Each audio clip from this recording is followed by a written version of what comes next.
Welcome to this explainer. Today, we're going to unpack a massive problem that is basically hiding in plain sight in boardrooms everywhere. We'll be looking into why modern organizations are obsessing over the exact wrong metrics, and, more importantly, how we can fundamentally redefine what strategic value actually looks like. So let's just dive right in. Okay, picture this. You're sitting in a really critical strategy meeting. Around the table, passionate team members are pitching this amazing, transformative new initiative. They're outlining incredible outcomes, capacity savings, time savings, massive productivity improvements, and a completely revamped staff experience. The energy is high, everyone's nodding. And then, inevitably, a voice cuts through the excitement from the end of the table with one single financially obsessed question. Yes, but where's the money? And just like that, boom, confusion ripples through the room faster than an AI strategy being approved without a business case. The entire conversation is totally derailed. And this brilliantly illustrates what we're really up against here. Let me introduce you to the villain of our explainer. It's what we call spreadsheet fundamentalism. It's this deeply ingrained cultural belief that if you can measure it in pounds, well, it's real, hard data. But if you can't, well, then it's just soft and therefore completely expendable. This mindset completely dismisses the non-cash benefits that are, ironically, the absolute crucial engines of organizational success. Because when a leadership team gets gripped by this spreadsheet religion, it literally distorts their entire view of reality. Section 1, the invisible benefits dilemma. Imagine your organization is looking at two different projects. The first one saves a very neat, very measurable £100,000 in cash. The second one doesn't show an immediate cash return, but it delivers massive staff well-being, deeply enhanced customer satisfaction, a sharp reduction in employee burnout, and a huge boost in public trust. Now, ask yourself, which of these projects is going to face more intense scrutiny from the C-suite? You guessed it, the second one. It gets interrogated endlessly simply because it doesn't fit neatly into the little cells of a ledger.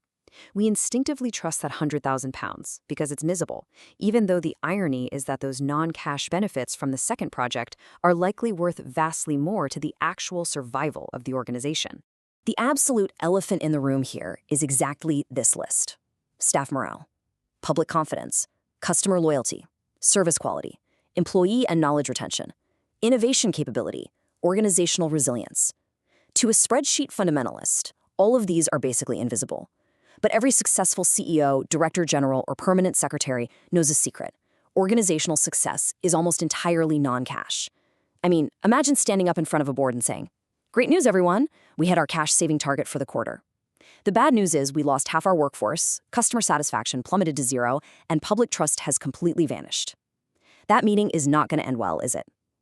So if we all quietly know these invisible benefits are absolutely essential, why do organizations struggle so much to separate financial metrics from true strategic success?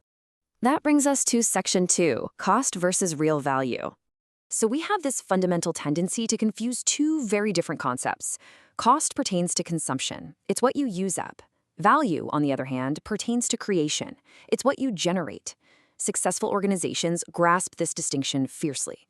They focus all their energy on the creation side: outcomes, productivity, quality. And guess what? When you focus on creating real value, cash savings often just naturally follow as a result. But when you start by only looking at cost, you kill the value creation before it even gets off the ground. But why does this happen? Is it just that people don't get it? Well, partly, sure. But there's a massive cultural gap at play here. As the old adage goes, what gets measured gets done. In so many organizations, managers are primarily rewarded, promoted, and evaluated based entirely on financial performance, not on citizen outcomes, not on service quality, and certainly not on workforce well-being. So naturally, they gravitate right to the metric that influences their own performance review. Money becomes the universal language simply because, well, it's the only language leadership is actually speaking. And honestly, this cultural gap completely breaks how projects are supposed to work. Here is how a healthy project inception should flow. Step 1, the sponsor, the leader at the top, defines the strategic objective. They define the why. Step 2, the project team then takes that objective and figures out the how. Like, how do we actually execute this? But under spreadsheet fundamentalism, this gets entirely reversed. PMOs and project teams are essentially asked to invent financial benefits just to justify a decision the sponsor has already made. It's totally backwards. They aren't delivering a strategy, they're just trying to prove they can create enough arbitrary benefits to justify their own existence. Now, this brings us to perhaps the most insightful realization of this entire explainer. Benefits don't create value, objectives do. Benefits simply demonstrate that your objective is actually being achieved. Think about a hospital implementing a massive new software system to reduce waiting times. The value isn't the software itself or even the process redesign. The value is a patient receiving life-saving treatment sooner. The software is just the mechanism. When we make the benefit metric the goal, the entire conversation drifts completely away from reality, which perfectly sets up the highest stakes scenario currently dominating boardrooms around the world today. Section 3. The AI Value Trap. Let's bring this concept into the modern day. As organizations scramble to adopt artificial intelligence, they are falling right back into the exact same spreadsheet trap. Boardrooms are obsessing over one specific question: how much can AI save us?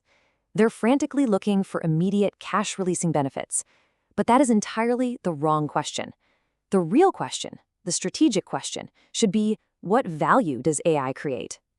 Just look at the incredible potential value AI offers. We're talking about improving decision quality, reducing systemic risk, massively increasing productivity, enhancing customer experience, decreasing cycle times, boosting service delivery. These are absolute game-changing strategic outcomes.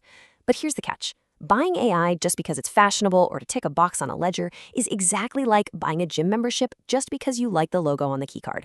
It doesn't do anything on its own. You still have to do the heavy lifting to achieve the objective. Let's put this into a concrete test. Let's say an AI solution costs your organization £500,000 to implement. This is the cost, this is the consumption side of the ledger that spreadsheet fundamentalists will absolutely fixate on. They will scrutinize this number to death. But wait, what if that same AI system generates £5 million in productivity, quality, and service improvements? Is the project successful? Absolutely, it's a massive win.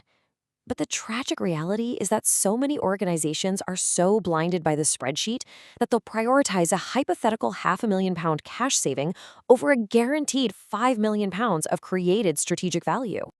To quote our source material here, valuing a transformative project solely on its immediate cash savings is literally akin to purchasing a Formula One car and then complaining about its limited boot space. I mean, think about it.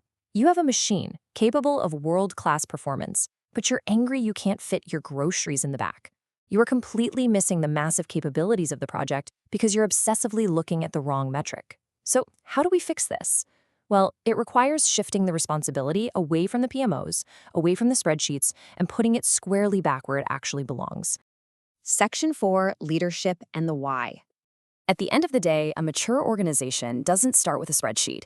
It starts with a clear objective defined by leadership. And we have to remember who we are actually doing all this for the patients, the customers, the citizens, and our employees. The most important factors will always lie well beyond the balance sheet. They care about better services. They care about reduced frustration, increased trust, improved well-being, and faster outcomes. These non-cash benefits are not abstract, fuzzy concepts. They are the exact, literal reasons your organization exists in the first place. When leadership delegates the why to a spreadsheet, they completely forget their own purpose. The challenge for all of us isn't just learning how to value these intangible benefits. It's remembering that true value was never meant to originate in a ledger to begin with. So I'm going to leave you with this one provocative question to take back to your own teams tomorrow. When it comes to your most critical projects, is your organization starting with a spreadsheet, or are you starting with a why? Thank you so much for joining me for this explainer. I hope it helps you redefine success in your own work. See you next time.